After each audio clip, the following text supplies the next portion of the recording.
Welcome to my YouTube channel online मस्त classes. आप सब देख रहे हैं ऑनलाइन मस्त क्लासेज चैनल। दोस्तों, आज के 20 वीडियोस में हम आप सबको साइंस के 20 मोस्ट वीवीआई प्रश्न इस वीडियो में बताऊंगा, जो कि आपके 2023 के बोर्ड एग्जाम में इसमें से आपको है ना 90% क्वेश्चन इसी में से रहेंगे। तो जो भी स्टूडेंट 10th बोर्ड में है और चाहते हैं कि मेरे साइंस में अच्छा जाए, मेरा साइंस का पेपर बहुत ही अच्छा जाए, तो इस वीडियो को अंत तक देखें, है ना। बहुत ही शानदार, जानदार और धमाकेदार वीडियो है।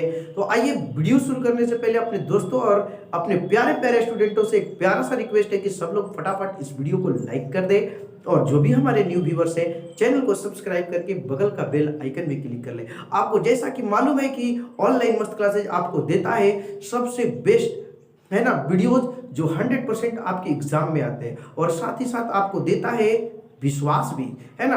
तो मैंने थंबनेल भी इसका बनाया है, और साथ में आपको यहाँ पे हेडिंग भी बनाया, टॉप 20 प्रश्न फॉर बीएसबी 10th। ठीक है, तो आइए वो 20 टॉप क्वेश्चन से हम आपको रूबरू कराते हैं। वन लीनियर, एक एक रेखा में। जानते हैं ना कि वन लीनियर पढ़ने वाले स्टूडेंट ब्रिलियंट होते हैं अकॉर्डिंग टू एमसीक्यू। एमसीक्यू वाले से तेज होते हैं, क्योंकि आप बिना ऑप्शंस के, बिना किसी सहायता के जवाब दे रहे हैं, तो उसमें आप में कुछ ना कुछ तो खासियत है ही। तो आइए दोस्तों, शुरू करते हैं बिना आपके टाइम बर्बाद किए हुए। देखिए, आपके सामने मैंने एक पहला क्वेश्चन लिखा है, बहुत बार ये प्रश्न पूछा हुआ है। सबसे अधिक विद्युत ऋणात्मक तत्व है, मोस्ट वीवीआई प्रश्न है, इसको ध्यान से देखिएगा। सबसे अधिक विद्युत ऋणात्मक तत्व आपसे एग्जाम में पूछेगा, तो आपका आंसर क्या होगा आप लोग भी कमेंट में बता देंगे और मिलाएंगे। तो सबसे अधिक विद्युत ऋणात्मक तत्व आपका होता है फ्लोरीन। याद रखिएगा, फ्लोरीन, है ना। सबसे ज्यादा इसमें इलेक्ट्रोनेगेटिविटी होती है, और इसे इसका संकेत क्या होता है, एफ होता है। एक प्रश्न ये भी हो जाएगा, और इसकी एटॉमिक संख्या कितनी होती है, तो 9 होता है। तो 3 प्रश्न यहां से हो जाएंगे, ठीक है ना। थोड़ा सा है ना, दिख नहीं रहा होगा, नीचे लिखते हैं फ्लोरीन होता है, ठीक है। फ्लोरीन सबसे अधिक विद्युत ऋणात्मक तत्व फ्लोरीन, इसका संकेत 1 होता है, और इसकी एटॉमिक संख्या 9 होती है। ठीक है दोस्तों, चलिए आगे हम बढ़ते हैं। अगला क्वेश्चन देखिए, ये भी बहुत बार एग्जाम में पूछा है। खून का पीएच मान कितना होता है। पीएच मान अगर आपको नहीं याद है तो आप याद कर लीजिए एग्जाम से पहले, क्योंकि आपके एग्जाम में पीएच मान से प्रश्न जरूर रहते हैं, जरूर रहते हैं। तो देखिए, है ना, खून जो होता है ब्लड, उसका पीएच मान देखिए, याद रखिएगा 7.4 होता है, ठीक है। अब ये भी पूछ सकता है कि पीएच जो स्केल है ना, पीएच स्केल, चाहे उसका ना आविष्कार किसने किया था, तो उसका आविष्कारक थे सोरेनसन, याद रखिएगा, ठीक है। तो देखिए मेरे प्यारे स्टूडेंट, जो पीएच मान 7 से अधिक होता है वो क्षारीय होता है ना। तो खून जो है आपका कैसा होगा, अम्लीय होगा कि क्षारीय होगा। ये भी सवाल पूछ सकता है कि जो ब्लड है, जो रक्त है, वो अम्लीय होगा या क्षारीय। तो आपका जवाब होना चाहिए क्षारीय। क्यों? क्योंकि इसका जो पीएच मान जो होता है 7 से अधिक है, और 7 से अधिक वाले क्षारीय होते हैं, जिसको हम भास्मिक भी बोलते हैं, ठीक है ना। सोरेनसन ने पीएच स्केल का आविष्कार कब किया था, ये भी सवाल यहाँ से हो सकता है, तो 1909 ईस्वी में। तो यहाँ से आपके 3-4 सवाल बनते हैं। अब देखिए अगला प्रश्न, 2H2 प्लस O2 मिल के बना है 2H2, कैसी अपक्रिया है। तो यहाँ पे देखो मेरे प्यारे स्टूडेंट्स, ऑक्सीजन और हाइड्रोजन दोनों आपस में जुट रहे हैं। जुटने को केमिस्ट्री में संयोजन कहते हैं। क्या कहते हैं? संयोजन। तो इसलिए इसका आंसर हमारा हो जाएगा संयोजन अपक्रिया, है ना। एक एक चीज को मैं आपको पूरी डिटेल से बताऊंगा, है ना, क्योंकि आपकी परीक्षा में सफलता ही हमारा लक्ष्य है, ठीक है। तो ये कैसी अपक्रिया है, तो इसको हम संयोजन अपक्रिया बोलेंगे, क्योंकि आपस में संयोग कर रहे हैं, ठीक है। अगला देखिए, श्वसन कैसी अपक्रिया, बहुत बार पूछा है, श्वसन कैसी है। तो मेरे प्यारे स्टूडेंट, जैसे हम सांस लेते हैं फिर सांस छोड़ते हैं, तो हमें उस उष्मा क्या करते हैं, उत्सर्जन करते हैं, और उत्सर्जन को करना है ना, उष्मा को बाहर निकालना, हीट को बाहर निकालने की क्रिया को हम क्या कहते हैं, क्षेपी। क्षेपी, है ना। तो इस ये हो जाएगा उष्मा क्षेपी, ठीक है। एक ऑप्शन ये भी होता है। और देखो मेरे प्यारे स्टूडेंट्स, हम उष्मा जब श्वसन क्रिया करते हैं, ऑक्सीजन को लेते हैं, और ऑक्सीजन को लेना, जब भी कोई ऑक्सीजन को संयोग करता है तो उसको हम ऑक्सीकरण कहते हैं। तो ऑक्सीकरण भी आपके ऑप्शन से हो जाएंगे। अगर कोई इसको उपचयन बोलता है, उपचयन अपक्रिया, तो ये भी चलेगा, ठीक है, ये भी होगा, क्योंकि इसको हम उपचयन भी कहते हैं। ओके, अब देखिए अगला क्वेश्चन, बहुत बार ये प्रश्न एग्जाम में पूछा है, मोस्ट वीवीआई।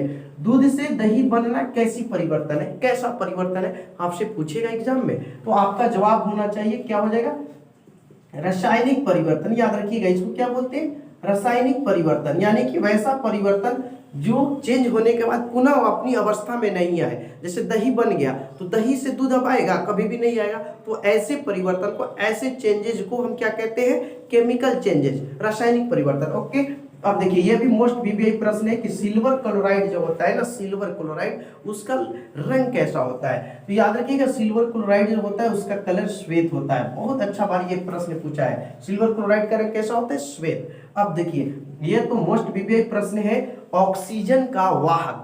ऑक्सीजन का वाहक किसे कहते हैं? देखो मेरे प्यारे स्टूडेंट्स, ऑक्सीजन का वाहक आरबीसी को कहते हैं, है ना। आरबीसी खून का एक प्रकार होता है, खून 3 प्रकार के होते हैं, उसमें से एक प्रकार है, और इसका रंग जो होता है लाल होता है। और ये लाल किसके कारण होता है? तो हीमोग्लोबिन के कारण होता है। याद रखिएगा हीमोग्लोबिन इसके लिए उत्तरदायी है। ठीक है, तो यहां से 3 क्वेश्चन। ऑक्सीजन का वाहक किसे कहते हैं? आरबीसी को कहते हैं। आरबीसी का कलर कैसा होता है? रेड कलर का होता है, और ये रेड होने का कारण क्या है? तो हीमोग्लोबिन है। ओके, चलिए आगे देखिए, ये देखिए न्यूक्लियस शब्द है। न्यूक्लियस को हम केंद्रक कहते हैं हिंदी में। ये शब्द किसने दिया है? तो ये जो न्यूक्लियस शब्द जो है ना, याद रखिएगा आपके ऑप्शंस में मिल जाएंगे, और इसका नाम होगा रॉबर्ट ब्राउन। ठीक है, तो जिन भी स्टूडेंट कमेंट में रॉबर्ट ब्राउन बता रहे हैं ना, उनका 100% राइट आंसर है। याद रखिएगा रॉबर्ट ब्राउन बिल्कुल ही सही जवाब है। अगला प्रश्न देखिए, ये भी इंपॉर्टेंट है कि शरीर की सबसे छोटी रक्तवाहिनी, रक्तवाहिनी का नाम बता रहे हैं, स्मॉलेस्ट रक्तवाहिनी का। तो इसका आंसर आपका होगा वेना केव। ठीक है, वेना केव, जिनका भी कमेंट में है उनका सही जवाब है। देख रहे हैं ना, सब कुछ दिखाई दे रहा है। हाँ, याद रखिएगा वेना केव। एक एक प्रश्न आपके लिए इंपॉर्टेंट है। ठीक है, जो लोग भी है ना इस वीडियो को देख रहे हैं, अंत तक देखेंगे, आपको इससे फायदा ही फायदा है, घाटा नहीं होगा। देखिए ये क्वेश्चन, स्वस्थ मनुष्य का रक्तचाप, यानी जिसको हम इंग्लिश में ब्लड प्रेशर कहते हैं, उस कितना होना चाहिए? तो जो भी अगर व्यक्ति स्वस्थ है ना, तो उसका 120/80 mmHg पारे के स्तंभ का होता चाहिए, है ना। स्वस्थ मनुष्य का ब्लड प्रेशर, अगर इससे कम है तो आपको ना बीपी लो कहा जाता है, और इससे ज्यादा है तो इसको कहा जाता है कि बीपी हाई है। समझ रहे हैं ना। तो ये आपके 120/80।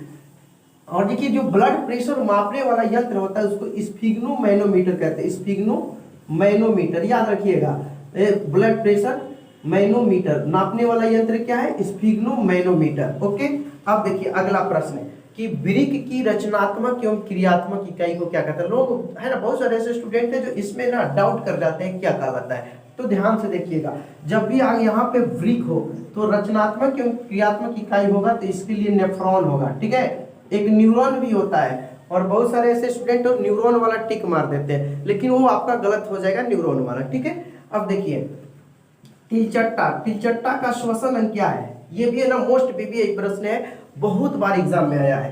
तिलचट्टा का जो श्वसन अंग होता है ना, उसको हम ट्रैकिया कहते हैं। क्या कहते हैं? ट्रैकिया। याद रखिएगा ट्रैकिया। ट्रैकिया, तिलचट्टा जो है ट्रैकिया के माध्यम से अपना श्वसन करता है। ओके, चलिए अगला क्वेश्चन देखिए, मैंने इस वृक्क से ही रिलेटेड लिखा है, तंत्रिका तंत्र। तो ना तंत्रिका तंत्र की रचनात्मक एवं क्रियात्मक इकाई क्या है? तो तंत्रिका तंत्र की रचनात्मक एवं क्रियात्मक इकाई को न्यूरॉन कहते हैं। क्या कहते हैं? न्यूरॉन। और इस तरह से आपको ये इसमें अंतर समझना है, नेफ्रॉन वृक्क से होगा आंसर, और अगर तंत्रिका तंत्र आ गया तो इसके लिए न्यूरॉन होगा। ओके, अब देखिए मैग्नीशियम पाया जाता है। मैग्नीशियम किसके साथ पाया जाता है? ये भी बहुत बार एग्जाम में पूछा हुआ है, बहुत अच्छा प्रश्न है। तो देखिए मेरे प्यारे स्टूडेंट, जब भी आपसे पूछे तो आपका आंसर होना चाहिए कि मैग्नीशियम जो है क्लोरोफिल के साथ पाया जाता है। ठीक है ना, मैग्नीशियम किसके साथ पाया जाता है? क्लोरोफिल के साथ। और यही क्लोरोफिल जो है किसमें पाए जाते हैं? ये भी सवाल है, क्लोरोफिल किसमें पाए जाते हैं? तो आपका जवाब होगा हरे पेड़ पौधे। हरे जो पेड़ पौधे होते हैं ना, उसमें आपको क्लोरोफिल पाया जाता है। और हरे पेड़ पौधे को हरा होना किसके कारण है?